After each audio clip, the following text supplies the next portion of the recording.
Тази сцена е свещена.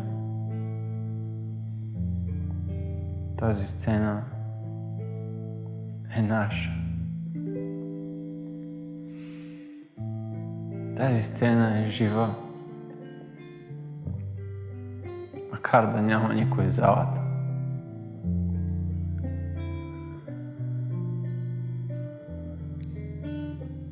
Тази сцена трябва да оцелее. Дори да няма никой в залата, трябва да оцелее. Защото ако тя умре,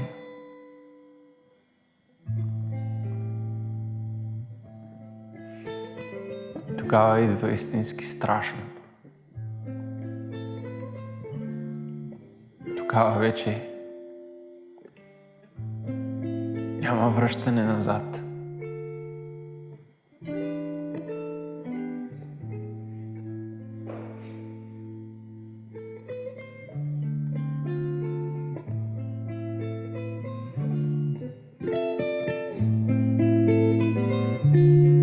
Тази мелодия се казва Татаревски импресии.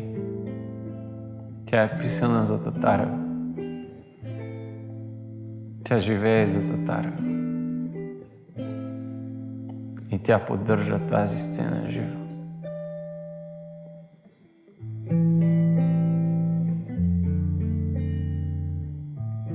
Татарева. Тук сме. Пак сме тук.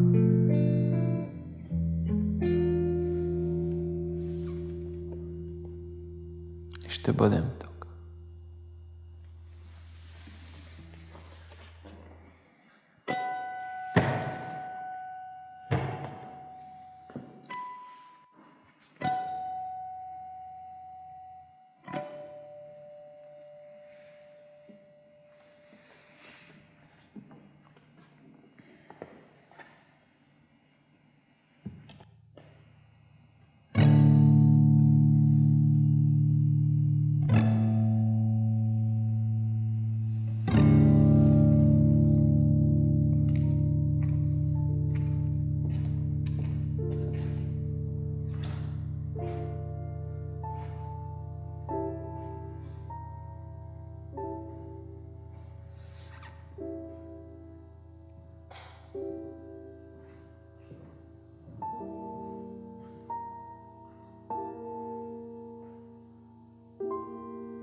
Татарева, обичам те.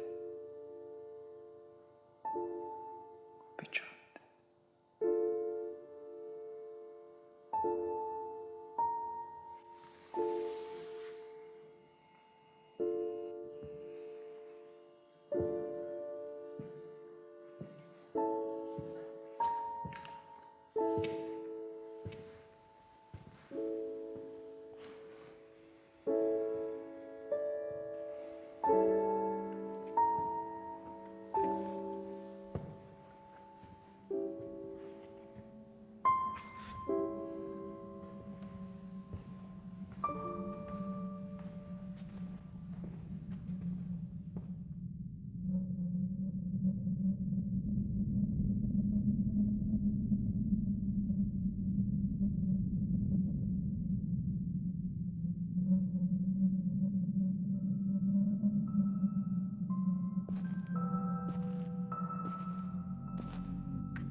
върху плещите на краля. За техните живот, души, деца, вдовици, дългове и грехове е отговорен той. О, тежка длъжност. Близначка на властта, пък подвластна на думата, кой да е глупак, когато само собствената болка засяга, нищо друго.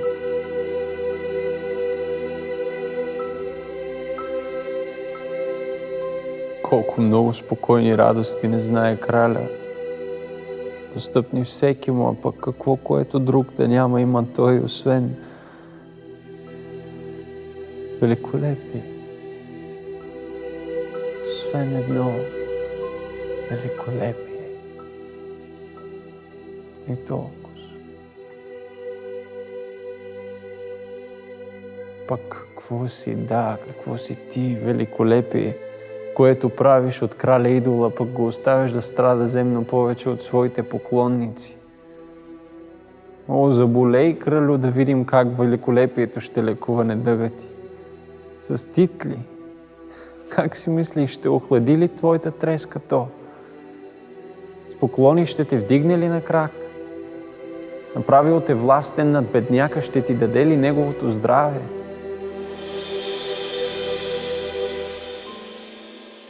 Не е блян надменен,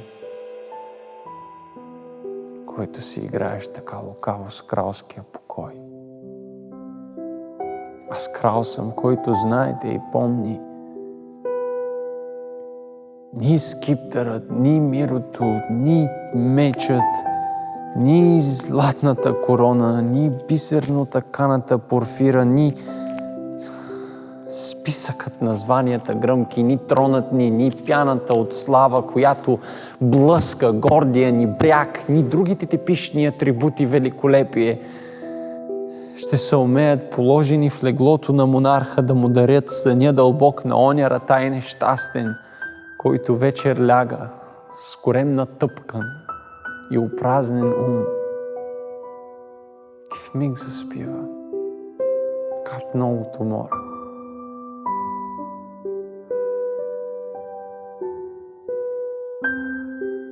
Нощта не вижда той. Не знае как изглежда тази дъщеря на Ада. Защото от зора до мрак поти се като коняр под погледа на Феб, а нощем спи полята елисейски.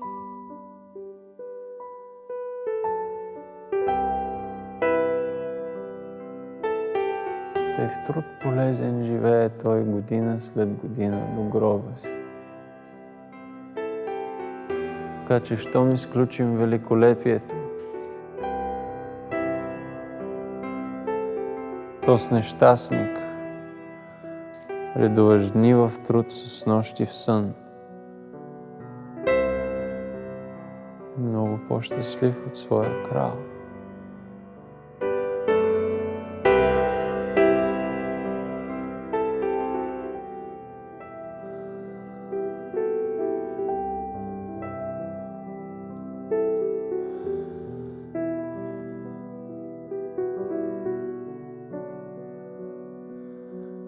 О Боже на сраженията, дай стоманени сърца на моите хора. Не пускай малодушието в тях. Лиши ги от способността да смятат, да броят на вразите, да не смачка безстрашието им. За днеска, Боже, за днеска забрави греха, с който баща ми се домогна до престола. В нов гроб положих тялото на краля и повече сълзи пролях над него, отколкото то капки кръв бе дало. Издържам, Боже, 500 бедняка, които дважди в ден ръце изпити издигат към небето да просят прощение за неговата смърт.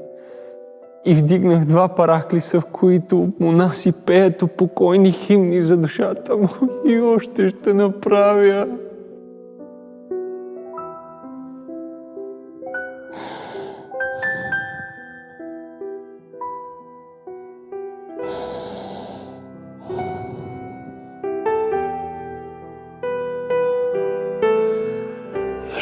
знам.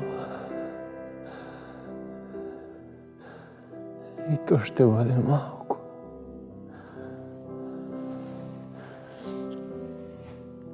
Щом с горко разкаяние за прошка пак ще моля.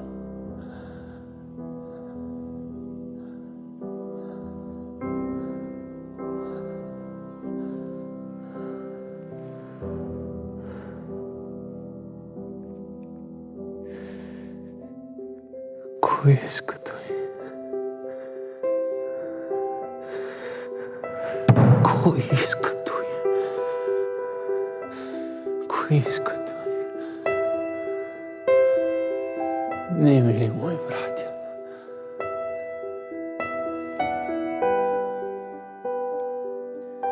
Ако е рекал Господ да загинем за нашата страна, ще бъдем доста и колкото сме днес.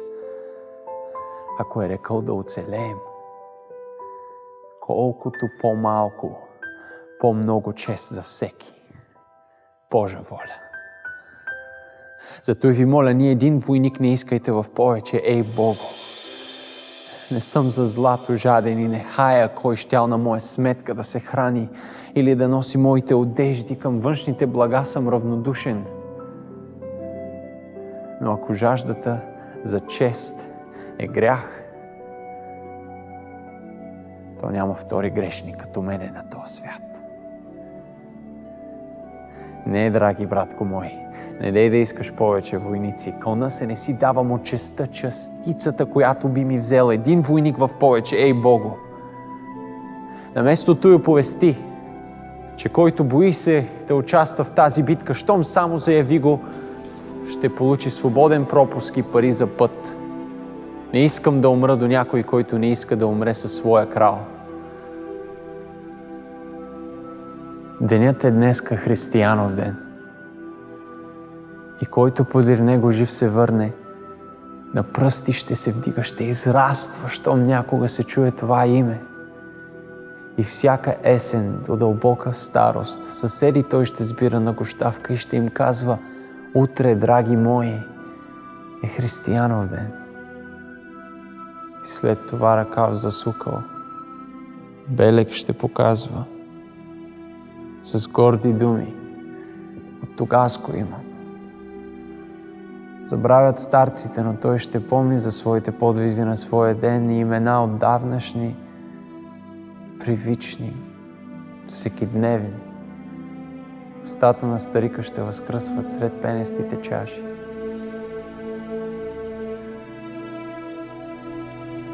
И таз повест на своя син той често ще разказва. И до когато свят светува, никой не ще си спомня християнов ден без ние да изникнем в паметта му. Да. Ние, дружинка смели, шепа братя, защото който кръв пролее с мене на този ден, ще бъде брат мой кръвен, дори да бъде най-презрян пород. Този ден ще го изстигне в обществото. А благородните, които днес спят в пухени легла, ще се проклинат, задето са били далеч от тук и няма да се считат за мъже. Когато с тях говори някой, който е бил с нас на християнов ден. Готови сме. Готови сме. Духът нищо